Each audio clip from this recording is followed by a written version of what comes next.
Hello, everybody. Welcome to Rock, Paper, Hand Grenades. I'm Matt Connerton, and with me to my right, as always, the Honorable Gary S. Hopper. Oh, someone off camera is disparaging. So someone is disparaging your good name. I know. I went and picked him up and brought him over here, and then he's picking on me. He's hurting my feelings. No good deed goes unpunished. That's right. And he drank half your coffee. And he drank my iced He did? coffee. Yeah, he's a cotton picker. You gave iced coffee to a child? Yes. You're Well, going he's not- No. That's a grandchild. His Oh, right. mother's going to regret it. Oh, yes, right. difference. That's right, because you get to give it Yeah, back yeah, later. that's right. Yes, Okay. that makes sense.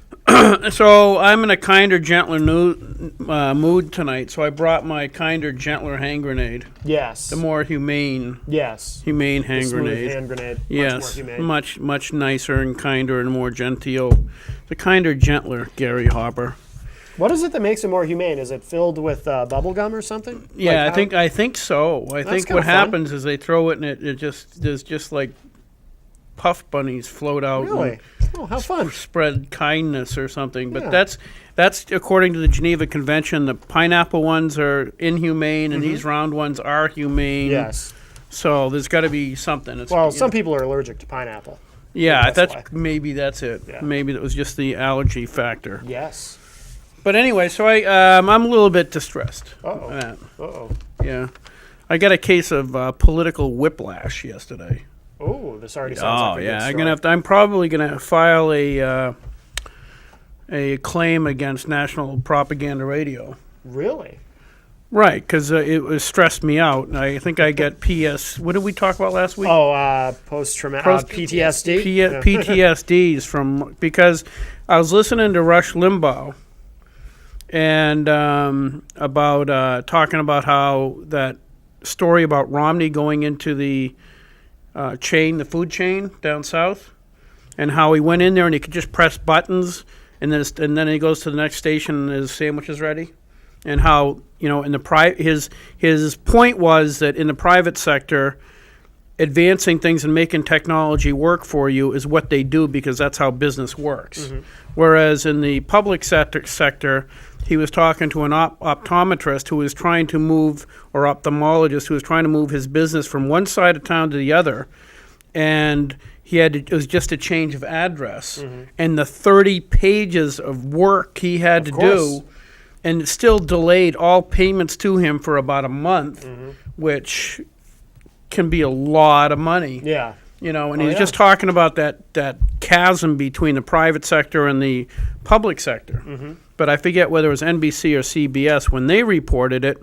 It was they were trying to make it a Bush Senior kind of moment, as in he was aghast at amazed by this new technology, like he was out of touch. Oh, really? And they edited the program so it sounded like that. Yeah. But that's not what he was talking about. It was Right. taken entirely out of context to try to embarrass him. Right. So I switched from that because it's an advertisement to NPR, and they were doing a story that was glorifying divorce. And it's just like this whiplash of going from conservative to liberal. It's just it hurt my brain. Glorifying it in what way? What do you mean? Now there's probably more to the story than that, but I had to switch it off before I shot my radio on my truck. Yeah. And no, it was talking. It was a woman who had written a story, or wrote a story about the moment when her epiphany that her marriage had come to an end was when she got her pictures back from the child's birthday. And there was no pictures of her. Her husband had only taken pictures of the children Yeah. and the birthday cake and the present. And she was out of the picture entirely. And she was so upset by that she was no longer. And I'm thinking, what a selfish. That is so profoundly childish, so profoundly selfish. And NPR was, oh, you poor thing, that's terrible. And with no consequence to what is her decision going to do to those kids? Right. It's going to devastate those children because she wasn't in a set of pictures. It's like, wow. Have we become such a selfish society that that's actually a plausible argument? In some sections. In some sections Yeah. of society. So in fairness, I would want to hear the whole segment. yeah, I couldn't. After that, after they were showing sympathy for her, Right. her not being in the picture when. If you're taking pictures of a kid's birthday, you're taking pictures of kids at a Right, birthday. right. Yeah. You know.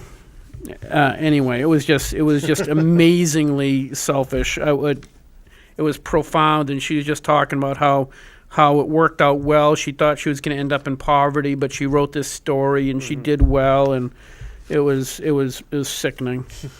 Anyway, let's see, what else did I want to talk? Oh yeah, state Supreme Court, but talked a little bit about redistricting, and I think somebody from Manchester and a few other places filed suit in the state Supreme Court to because they didn't believe that the way the House redistricted the districts was legal, constitutional. Really? And the Supreme Court, today decided that the House had in fact balanced between the federal and the state constitutions well enough so that there is no reason to hear the case really. Oh, So who had challenged it, the redistricting? a few people. I know Valancourt was upset about it. I don't know if he challenged it, but I wondered because I remember this was a while ago. I remember John Burt saying something about the redistricting wasn't going to work out well for Valancourt, and that's why he had an issue. I don't know. Valancourt gets in anyway. I don't think that he has to worry about it. But at any rate, the Supreme Court decided that it wasn't enough basic deviation federally or in the state, because that was the problem. They had to. There's a certain amount of deviation you're allowed, and you had to balance that between that and the federal, and it was very difficult to actually do redistricting. Huh. They did a pretty good job. They gave me a decent district, so I don't care. Yeah. Because I'm a selfish jerk like the lady in the pictures. Let's see. Redistricting passes. Oh, this is another one that's very, very horrible.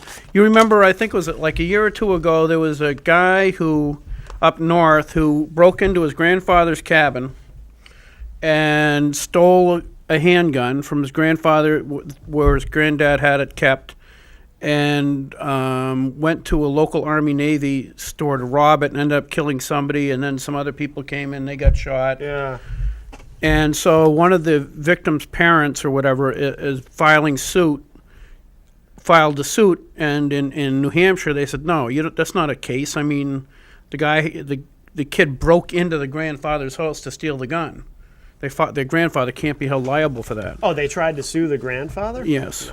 So that didn't work, so they're bringing it to trying to change it to a federal court in Boston. Yeah.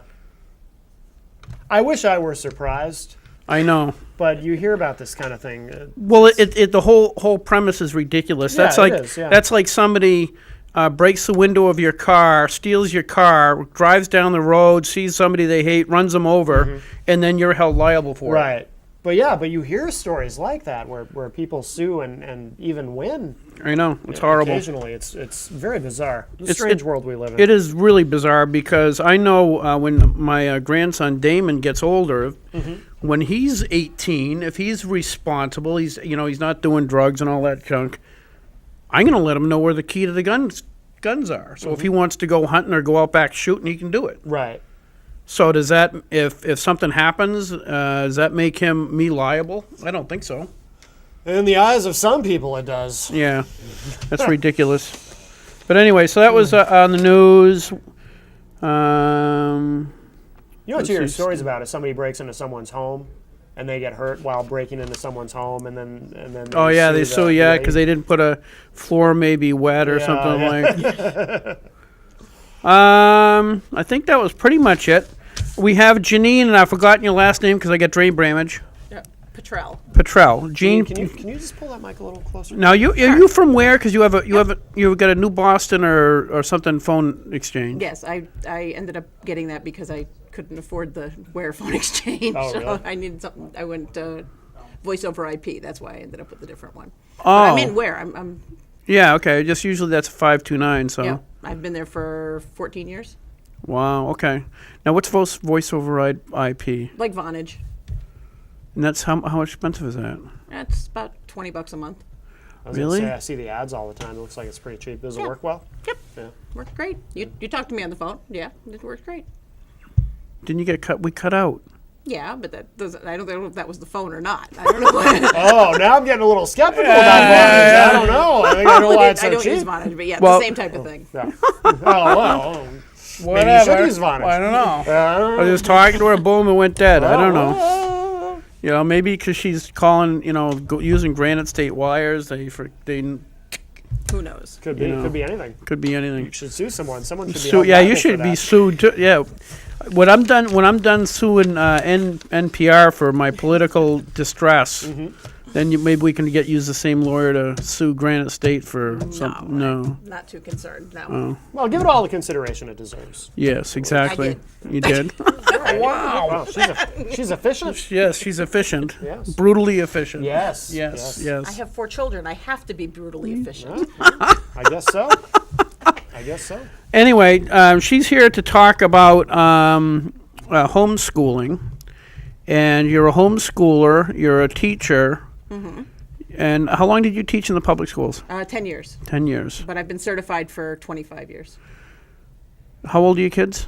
My oldest is 18. So you've really been certified for 18 years. Well, I've been certifiable maybe for 18 Yeah. years. I don't do it. It does it. Mm-hmm. No, that's what I was thinking. Anyway, so so you were a public school teacher, right? Mm-hmm. And then you had your own children. You said, "Wait a second, this I can only do one full-time job, right."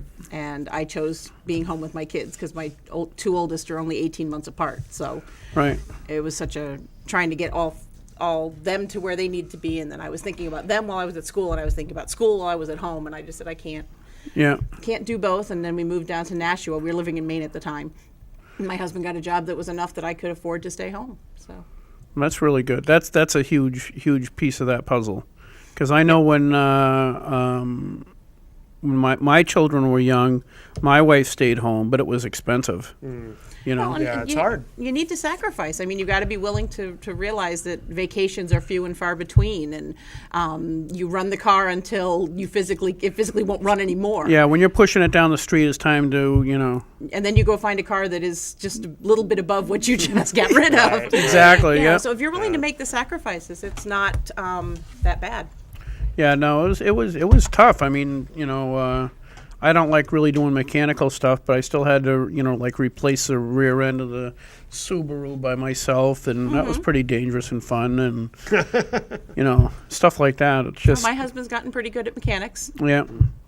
But it's like you said, it's sacrifice. Like, so if your husband took a bunch of pictures of one of the kids' birthday parties and he forgot to include you, and would that be justification for? I probably would have avoided being in the pictures to begin with. Ah, yes. And that's when you said that, my first thought was, I know most of the moms I know, we're the ones behind the camera because we Right. try to avoid being in the pictures. And my husband usually says, you need to come and you need to be in the picture. Yes, dear. Yes, dear. So, no, we just celebrated our 25th wedding anniversary. Oh, so congrats. Oh, congratulations! Yep, thank you. But yeah, that's having kids is a sacrifice. It's not. It's as cute as they are, at times. It's a lot of work. So you started homeschooling. Now, before we get into that a little bit, over the phone we were talking about the politics. Okay. Because last term, and I try to do this a little bit to give people a contrast between the mindset of a very liberal Democratic House we had last term compared to the very opposite end, not quite opposite, because more libertarian than Republican, but conservative for the most part. Well, homeschooling, the last 5 years' history of homeschooling is a perfect contrast of that. Okay. Up till about 5 years ago, the procedure for homeschoolers was in the beginning of the year, you sent in a letter of intent and you included the children's name, address, birth date, and then you had to outline the curriculum you were going to use. Okay? And then at the end of the year, you did one of 3 types of evaluation. Either you had a certified teacher do the look over your portfolio, which is basically the kids' work for the year. Yep. Or you took a standardized test like the Iowas or the California Achievement Test, the kind we used to, the little dots we used to do in school. Yeah, the number 2 pencil. Yep, exactly. Or you could have a mutually agreed upon one. It could be the state test. It could be, there's many varying ways that you can do that as long as it's agreeable between the homeschooler and the school district. But at the end of every year, you had to prove that, or is it every year or every quarter? Every year. Every year you had to prove that your child had become proficient or something in It had to show. It had to show that there was a progress made commensurate with age and ability. Right. Okay, so about 4 years ago, we said, the curriculum is really not a good part of what we do, because what happens is there were 3 reasons that it wasn't a good thing. One was. One of the things about homeschooling is we change curriculum. I have multiple curriculums for all of my kids. It's not like where you go, everybody reads the same book, So we would, if it didn't work for our kids, it's kind of like a test drive on a car, after a while you're like, no, wait a minute, this car isn't what I really, really wanted. So you change it. And there was no penalty for changing it. The second one is that the school couldn't say yes or no on your curriculum. So even if they didn't like what you were using for a curriculum, it didn't matter. They couldn't say you can't do this. And the third one is that evaluators, my goal was I had to attest to that progress. It didn't bother make a difference to me how you got there. Mm-hmm. If you used your curriculum, great. If you used a totally different curriculum, that was fine too. So that was a complete waste of time and effort on the part of homeschoolers. So we said to the legislature, would you please change the regulations so that we can get rid of the curriculum requirement? Well, when we did that, we opened floodgates, and we did not realize we were opening floodgates, but we did. And that caused the head of the education committee to decide that they wanted to do a complete look-see and change what was going on with homeschooling. And they presented a bill, I believe it was 368, where it was going to make our homeschooling laws the most restrictive in the country. Really? We were going to be worse than Pennsylvania, New York, and Massachusetts. Okay? And we kind of sat there and said, wait a minute, the state that has live free or die, right? They were going to make us do an evaluation and testing. Then we had to send it in, and the principals were going to, the districts were going to be able to decide whether it was appropriate or not. So we had no idea what the criteria was going to be. There was no objective criteria. Right. So you sent your paperwork in and hope for the best. So about 1,000 homeschoolers showed up at the hearing. I think we had to move to Representative Hall that day because it was so packed. And we were up at the State House multiple times. Many of us were, by the end of it, were going, okay, we've done enough field trips to the State House. We don't want to go back. And that was voted down. And it was voted down handily. I think it was like 270 to 69 or something. I mean, right. So those you in other words, homeschoolers put enough pressure on the legislature. Yes. So even the chairman of the education committee basically had to concede. Well, yes, she had to concede, but she didn't necessarily concede. She didn't go quietly into the night. No, what she did is she wrote a letter basically telling the State Board of Education to please change the regulations to basically match what you guys had just voted down. Wow. We got a hold of that letter, we meaning the homeschooling community. And we made it aware of people like the minority leader of the House and said, this is what you just voted down. So that didn't fly. Right, right. And then what happened was the 2 bills came in last year. Now now we're talking Republic. We've gone from the Democrats who basically were going to feed you to the wolves. Pretty much, yes. Because by a law like that, because I don't remember the specific debates. It's more than 10 minutes ago, so I don't remember. But in effect, it would, if you had a superintendent or whatever of a particular school district who did not like homeschooling, they could just reject whatever, or if they didn't like a Christian curriculum, they could reject you without any reasons why. They could just say, no, I don't think so. Pretty much. and then they'd put you on probation, and it would have been a Then you'd be on disaster. like double secret probation. Yes. No, I wish it was double secret probation, because they kind of ignore you on double secret probation. Right. No, you have to then prove all kinds of stuff, and it is not a fun experience to be on probation. Yeah. I've never been, but I've heard from other people that it's not a fun experience. Right, So, right. But the other thing is that it would then change from district to district. Right. So one district might be pro homeschooling and it's great, no problem, and another district might be anti homeschooling. So it all depends on where you live. Mm-hmm. Now, how do you say that that's equal under the law? It isn't. Right. It left way too much up to the districts. So we got that voted down. Now, when the Republicans came in, we got 2 bills put through, and one was signed on June 13th, and the other one went through without a signature. Okay. The first one was House Bill 545. And what that basically said is, remember how I said we had to send that letter of intent in every year? We said, wait a minute, I'm still homeschooling. I'll let you know if I stop. Would you just let me do it once and be done with it? Right. And there are many states, I think there's 25 states, that you're basically one-time notification. And then if you change districts, or if you stop homeschooling, or if you add another child, then you send a letter saying, now I'm homeschooling this child, or... Just so that the state has an understanding, you know that you have child A, B, and C, and they are being homeschooled, so that's why they're not reporting for, Basically. which That's- is reasonable. Right, and that one the governor signed into law, and that goes into effect on August 12th. And the other one was House Bill 1571, and what that did is that said that you still have to do evaluations, but you don't have to submit them. You just need to hold them in your files for in case you decide to go into the public school. Or actually, I can read what it says. The parent shall maintain a copy of the evaluation. The results of the evaluation, A, may be used to demonstrate the child's academic proficiency in order to participate in public school programs or co-curricular activities, which are defined as school district sponsored and directed athletics, fine arts, academic activities. Home-educated students shall be subject to the same participation policy and eligibility conditions that apply to public school students.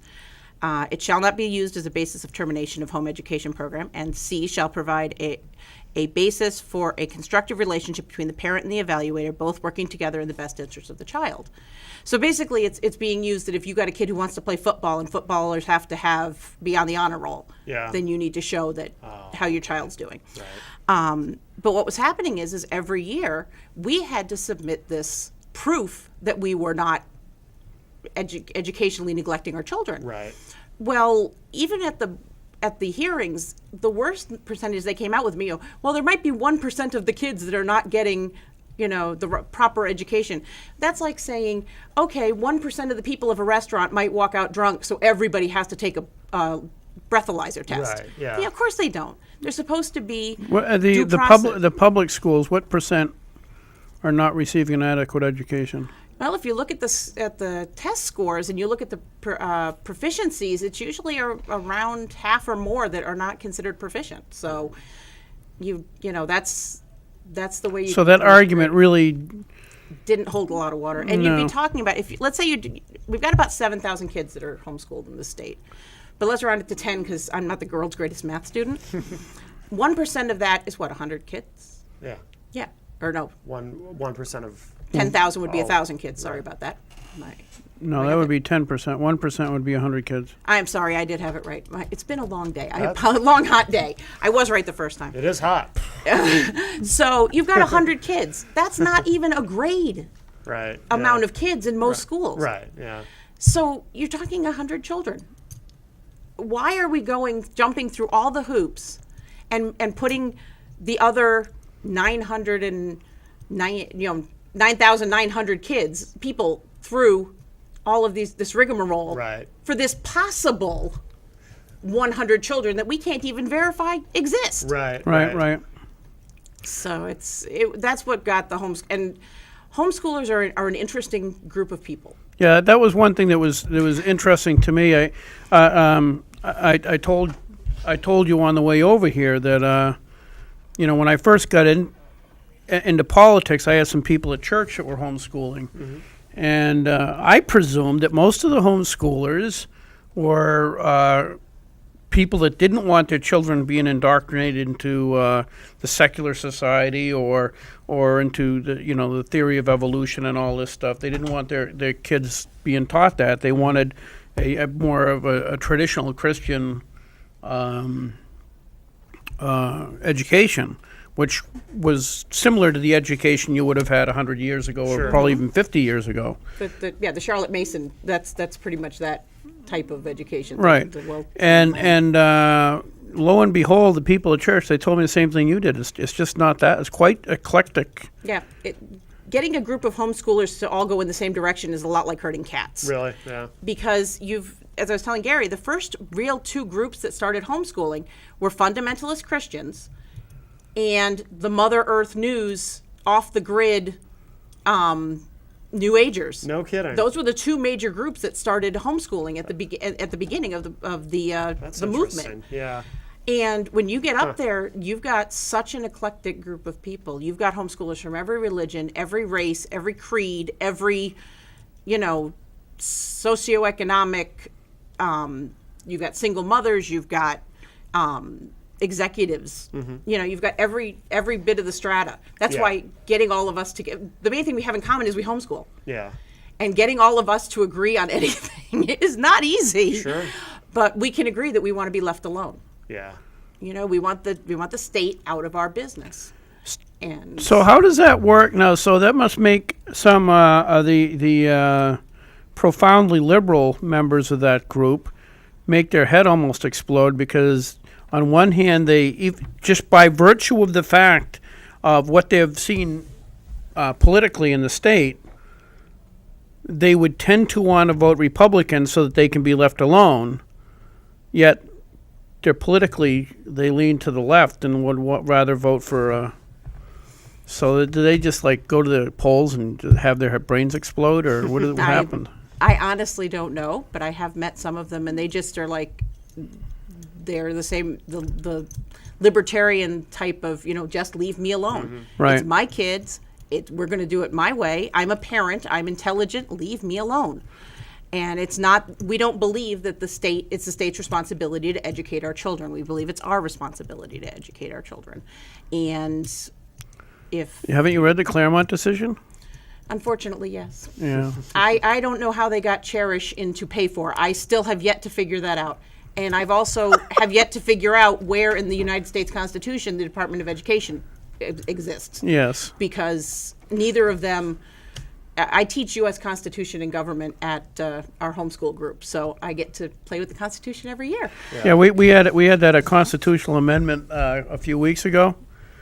The CACR 12 with Yep. a constitutional amendment, and it basically conceded to the Supreme Court's point that the state was responsible for education, even though historically that has not been the case.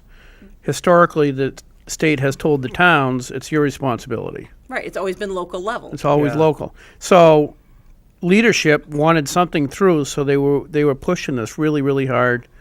And It was not well loved in the homeschool community, I can tell you that. yeah, I didn't either. I didn't vote for it, even though I went in with an open mind. But constitutionally, I could not swallow it. Okay, because it conceded too much, and it's the slippery slope thing. Well, once you've conceded this, what's the Supreme Court going to decide next? Yep. So conceding that much right off the bat seemed really foolish. So I voted against it. But I was telling Matt it was actually that night of the vote. A caller called in and said, "Oh, I saw you on TV." I says, "No way." Oh, yeah. I was during the vote because I like to, like some people like to keep themselves busy. My eyes aren't really good enough to read it, but I'm sitting there looking at Shotgun News, right? And they pan over, and they zoom in, and it's the back of my neck, and I've got the Shotgun News open, and it's a lady with a shotgun. And It was Okay. it was awesome. That's you- that's like extra 50 votes in Ware if that gets out. and you can't even say you read it just for the articles. No, I can't. I can't read it. Say I read the article because I don't. I just look through it. I just look at all the guns and see what the prices are. But that's about it. But it was just wicked funny. But I voted against that. Yeah, because I mean, just you go back to Mayberry versus Madison. You know, the Constitution is what we say it is with the Supreme Court ruling. It's like judicial review. There's nothing in there for that, and there's nothing in there in the state constitution that says, guess what? You get to decide. The law is what we say it is, and it's not. No, So no, Claremont that should would never- that would make basically the Supreme Court a super legislature. Right. Can we clarify the Claremont decision for anyone who doesn't know? Oh, I'm sorry. You've read it. Basically, You're the educator. Educate us. basically what Claremont said was Claremont was complaining they didn't have enough money for their schools, and I will admit I have not read the exact the whole decision, but the gist was that they sued, saying that the state should provide an adequate education to all students in the state. So And therefore subsidize Claremont. subsidized Claremont, basically. And in the Constitution, the New Hampshire Constitution, it says that we are to cherish education. And somehow, I still have yet to figure out how we got from cherish to pay for, but the court said we had to pay for it, and that it was the legislature's responsibility to define an adequate education and then Then make set sure up- they set up enough money for yeah, it. and set up the funding mechanics to provide it. And the ridiculousness of that decision is, first of all, when this state started, the legislature told every town that you will take up, and I don't recall what the percentages want, say 5%, just for argument's sake, 5% of the property value of anybody in town collected together for the purpose of starting schools. And what that meant by definition is some smaller towns could only afford a teacher to come in 3 months out of the year.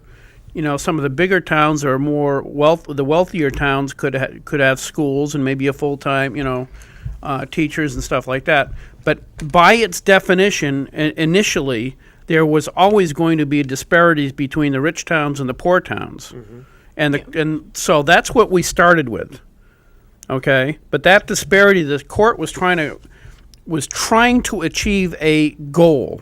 Mm-hmm. They weren't analyzing things and finding out what was constitutional. They had a decision they wanted to make, and were basically, They had a result and figured they out had how a to result. How do we get there? Yep. And so they used the word cherish in the Constitution, where the state says we will cherish an education, and it also says we will cherish seminaries. Yep.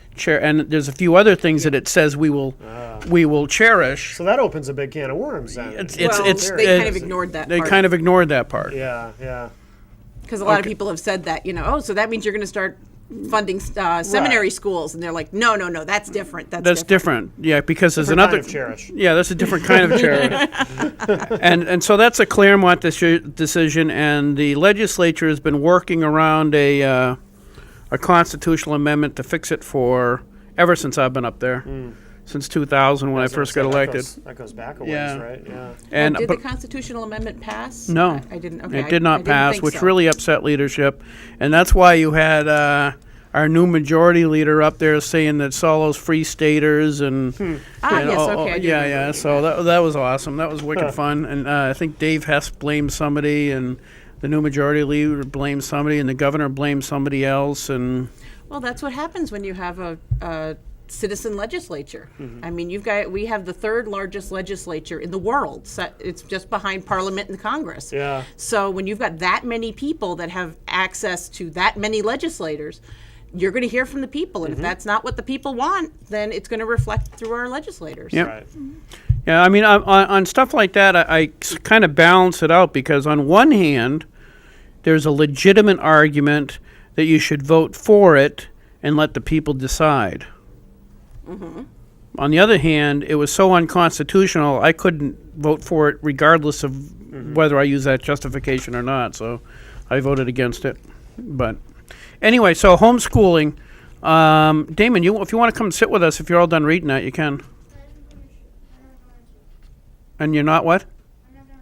Okay. So homeschooling, we got past the legislation part. The legislature has done helped homeschoolers Yes. this past 2 years. Yes, they have, and And they are very happy. It's a very happy community right now. Happy community. So if somebody wants to how would somebody go about homeschooling their own kids? This is it's not a simple thing. No. It's not a simple thing, and it's simple to do, but it's not an easy thing to do. Basically, you decide you're going to homeschool, and you submit your letter of intent, or if your child needs to have it. We don't have to submit until the kids are 7. So, Okay. and then you have to decide one way or the other. But if you pull your kids out of school, and then you set up a curriculum and have at it. And there's so many support groups around that you're not going in blind. If there are email lists. There's the New Hampshire Homeschooling Coalition. Now, what's that? That's Is that the one you're part of, or well, it's basically the state group. right? Okay, they're the ones that keep everybody abreast of the laws and that kind of stuff, and they have a presence on the Homeschool Education Advocacy Committee, which is a division, something from the legislature, okay, that works with the State Board of Education. So they're kind of the info folks. If you want to know what's going on in homeschooling in New Hampshire, check with the coalition. But then you also have smaller groups. For example, the co-op I mentioned, First Agape Co-op in Auburn. You've got the Relaxed Homeschoolers of New Hampshire. You've got CHEN, which is the Christian Homeschoolers of New What's the Hampshire. Relaxed Homeschoolers? Those seem like cool people. It's basically Yeah, I know. Yeah. Relaxed. I'm not speaking for them because I'm not one of their. I am connected with them, but I'm not one of their Yeah. top people, so I don't want to speak specifically for them. But it's basically, I got was that it was a group of homeschoolers that there's no Christian, or you don't have to be a specific type of homeschooler. For example, in Christian home education, CHEN, okay, those are Christian. You've got a Catholic there, so that's basically for the Catholics. So it's more of a everybody who can come, and we'll help organize field trips. They organize group activities and that kind of thing. So it's not so much a structured group as in we meet every week type thing. It's more of a group of homeschoolers getting together to connect to do field trips and group activities and connect with other homeschoolers. Yeah. I'm having trouble teaching such and such. You have a curriculum that might, does anybody know a good curriculum for first year algebra for a student who's not really a good math student? Right. And then other homeschoolers will say, oh, you may want to try this curriculum, or you might want to try that curriculum, or here are the positives of this curriculum, that type of thing. So it's more of a support group as opposed to the co-op that I go to. We meet 2 days a week at the First Assembly of God Church in Auburn. Right. And we have classes set up there. There's another one in Loudon called Lighthouse, which is another co-op like that. Ware has its own co-op group that meets at least once a month for the mixed classes, and then they've been meeting every other week. We just did a little drama presentation called Peggy and Petey, the Pint-Sized Pirates. So we had all the younger kids. I think the oldest ones were like 12. And so that was their drama class, and they had a Lego class, a Lego experiment class, and the Courier Art Museum came and did crafts with the kids. Yeah. And pottery and painting, and so they do a lot. But a lot of, and those are just the ones that I know of specifically. Yeah. I know there are some on the Seacoast, and there's really a lot of homeschooling groups all over the state, so it's really easy to connect with other homeschoolers. Yeah. Now, is it also true that as a homeschooler, because you live in Ware, you're paying taxes in Ware, you still have access to, like if your kid wanted to join the baseball teams and stuff like that, Yep. and to integrate into the schools somewhat. As to much use or their as little as you want, yeah. Yeah. With one exception, they don't provide special education services. Right. But that's the choice of the district. Some districts do, some districts don't. Ware doesn't happen to. Right. But- But so if your kid wants to be in football, Yep. being homeschooled does not mean you're No. In fact, 2 of the kids, I think it was on the JV team at the high school for soccer last year, are homeschoolers. Yeah. Oh, really? Yep. I think the goalie. I'm pretty sure that one of them was the goalie and another one I think was a forward. Okay. But yeah, they were playing JV last year. Wow. I know another one in Leominster, he was the star kicker for the football team. So Yeah. if you want to get on the wrestling team, I talked to someone about my youngest son. He's in middle school, and I said, well, he needs an outlet. Right. Can you beat him up was the question? No, No, but no. I'd like him to. He loves to wrestle, but I'd like him to be able to wrestle with some, instruction and rules and that kind of stuff. And he said, sure. Because the guy who, at least not this past year, but the year before, the gentleman who was doing the wrestling at the middle school was a homeschooler. Okay. So we're in all over the place, and Yeah. that's as far as I know. There's no problem with doing that's why they said that in order of proficiency to participate in public school programs. And I know kids that have taken 1 or 2 classes at the school, like maybe come in for an art class or a music class if they're musically inclined and they want to be Right. in band. I know some have come to the high school for band or the middle school Right. for band. Right. Yeah, because there's a lot of that stuff that it becomes impractical to, if the kid wants to play football, to actually have enough kids for even a football team. Right, Right, and, yeah. and actually, if I remember correctly, one of our seniors, I think, was the captain of the Concord football team this Oh, year. really? One of the seniors we graduated from. I'm pretty sure he was, but I know that there are homeschoolers in all kinds of local school. And if you want to be in a play, we happen to have a theater class, a fantastic theater class. They did the Mad Adventures of Mr. Toad was their musical for last year, and they had a blast with it.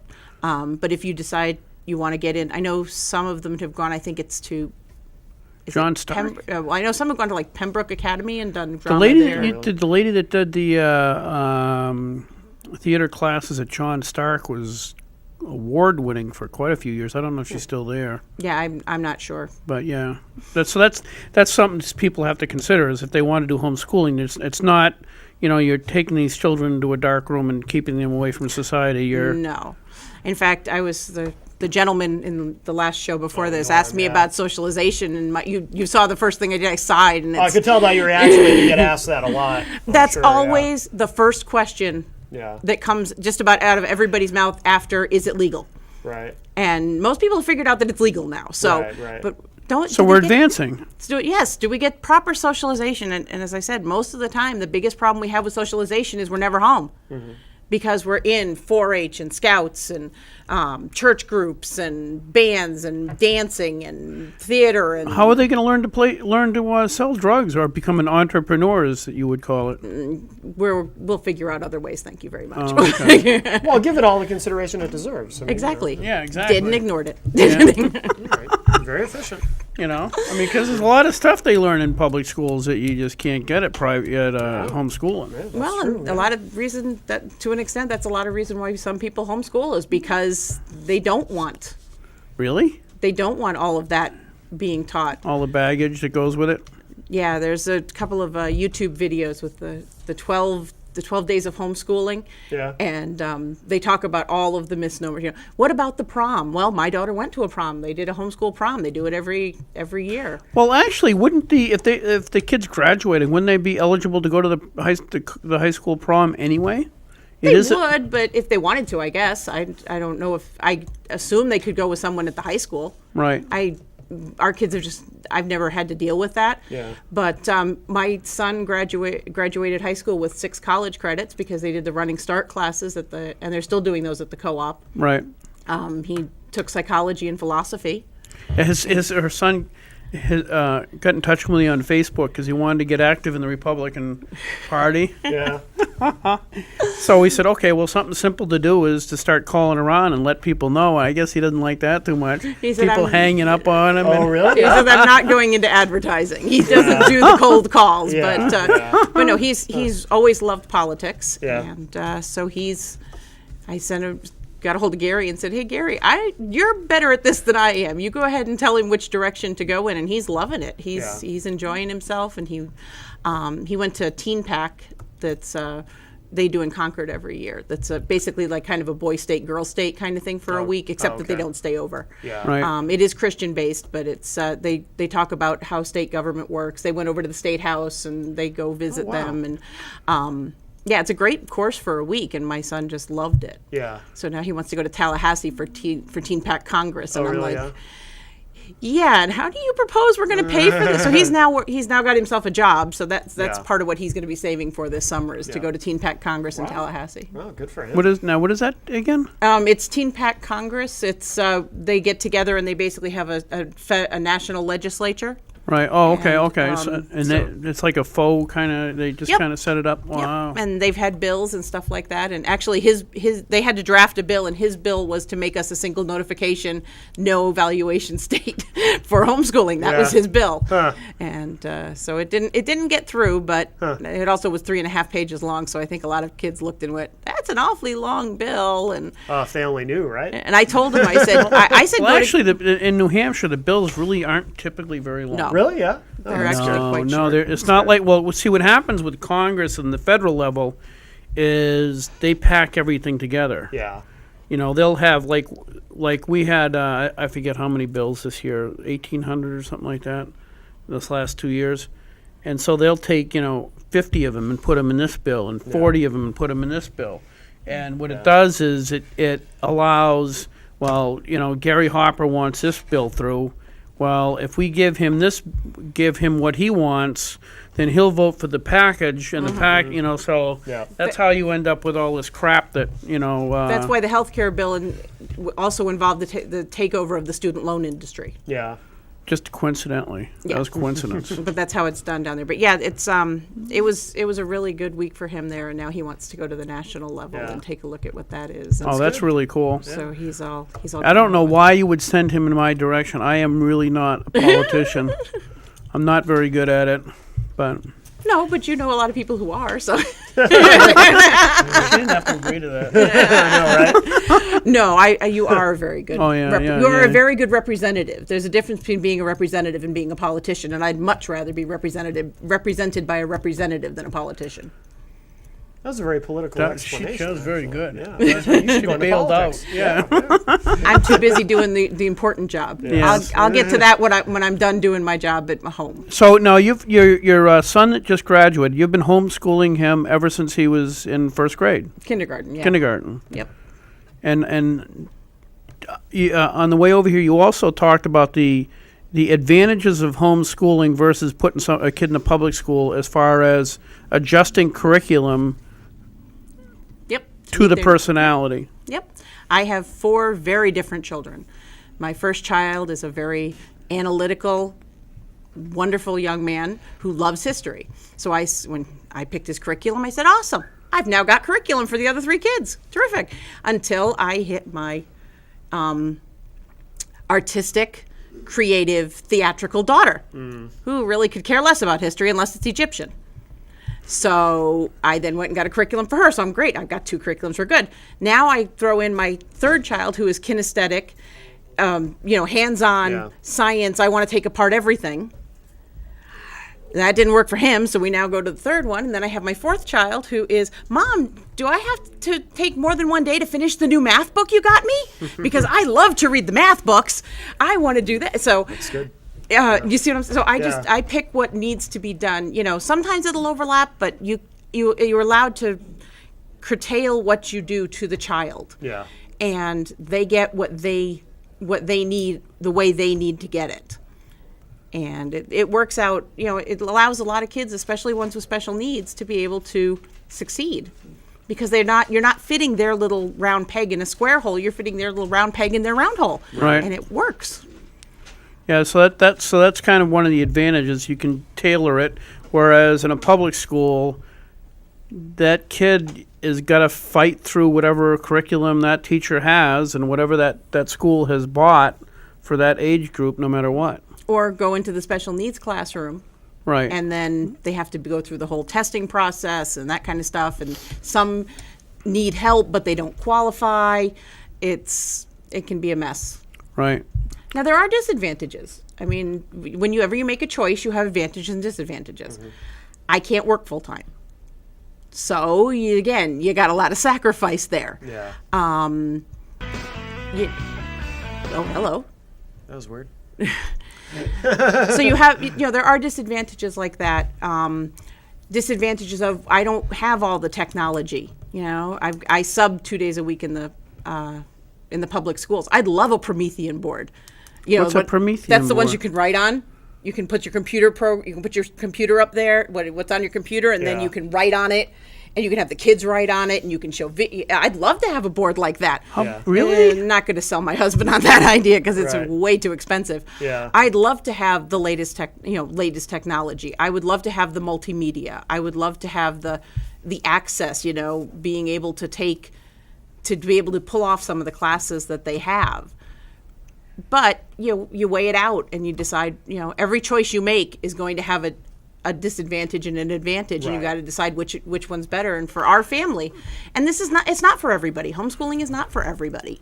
Right. But for our family, that's what's worked best. Now, the other thing, too, is you had said that there was a bill to try to financially help homeschoolers. Homeschoolers and private schoolers, there was a tax credit bill. And it sounded wonderful, but I'm a firm believer in he who has the gold makes the rules. And there weren't any strings attached when it came down, but I just could not imagine that there wouldn't be strings attached in the future. Sure. So, from what I understand, most of the homeschooling community was just, please leave us alone. Right. We'd love a tax break. We'd love to not have to pay for your kids, the school's education plus our own. But if that's what it takes to be left alone and be allowed to do what we want to do and allowed to teach our children the way we feel is best, we'll do it. Right. Because, even if you got the tax break, then you still Yeah. have the strings attached. Exactly. Because then they'll say, well, this is just how it works. Yep. Is they'll say, okay, well, we'll give you a tax break, but in effect, the rest of the town is subsidizing you, and therefore, if you're teaching a religious curriculum, that's the state or the city being forced to subsidize religious curriculum, and therefore you don't qualify. Right. For example, with common use, okay? When you put your land in common use, you have to have a certain number of acreage. It has to be done in a certain way. You have to jump through the bureaucratic hoops. And we just, again, would like to be left alone. Yep. So you guys have has that worked anywhere else in the country, or do you know What, the tax credits? the tax credits for homeschooling? I'm not sure. I'm not as up on the rest of the country in terms of those type Right, of right, bills, right. But I would guess that homeschoolers are probably pretty similar in that sense across the board. Is Yeah. that we want to be we want to be left alone. Now, do you have any idea how many homeschoolers there are in New Hampshire? I think the last Let me. number was How many kids there are being homeschooled in New Hampshire? I think the last number I heard was about 7,000. 7,000. Yeah, about More 7,000. than I would have guessed. A lot of them are being pulled out, and one of the biggest demographics that's being pulled out are special needs kids. Yeah. Because the kids are not getting what they need, and the parents are saying, wait a minute, I taught them to do all kinds of things at home, and a one-on-one is going to be a better ratio than a 7-on-1 or a 20-on-1. And so they're pulling them out, and I've been finding, because I have a special need, my bachelor's is in special education and regular education. Right. So I do evaluations for a lot of special needs kids, and it's the gambit. You've got your learning disabled kids, autistic children, and the population of special needs kids is bigger. It's about 25% of the school districts Right. are coded kids. That's a huge amount of kids. And Now, is it somebody told me a long time ago that a percentage of those kids that are coded, or it used to be the case, that the schools kind of preferred to code kids because if they coded the kids, that's the high. They get more per pupil, or they actually get more. there is the federal government refunds the districts. It's usually, I believe, 3 years after the cost is incurred. Right.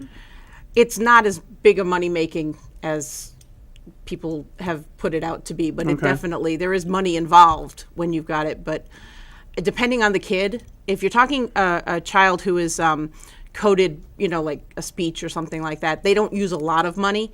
But when you've got the kids that have the full one-on-one aid, they have the special, physical therapy, occupational therapy, speech therapy, you're talking a $60,000 or $70,000 kid. Yeah. So it's not as lucrative as it's been led to believe. Oh, okay. So that's only but those are very rare. They're That's yeah. not the 25%. Those don't. no, that's probably, I'd say 5 to 7% probably. So overall, this experience has been a lot of work for you. You've had to make a lot of sacrifices, and It's been a lot of fun. it's been a lot of fun. been a lot You're of very glad you did it, or Yes.